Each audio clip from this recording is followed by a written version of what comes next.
Cache బాబు, ఏం చేస్తున్నావు నువ్వు?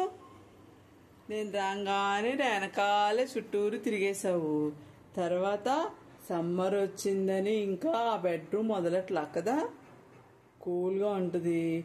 మధ్యాహ్నం డాడీ ఏసీ వేసాడు, రాత్రి ఏసీ వేసుకున్నావు, ఇంకా కూల్గా ఉంది అది.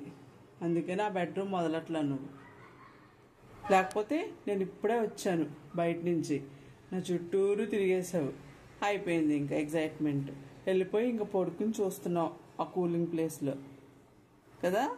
అంత ఇష్టం నీకు చల్లదనం అంటే. ఇక బయటికి రావు. ఈ సమ్మర్ అంతా మార్చ్, ఏప్రిల్, మే, జూన్, జూలై, ఆగస్టు వరకు వదలవు ఇంకా బెడ్రూమ్.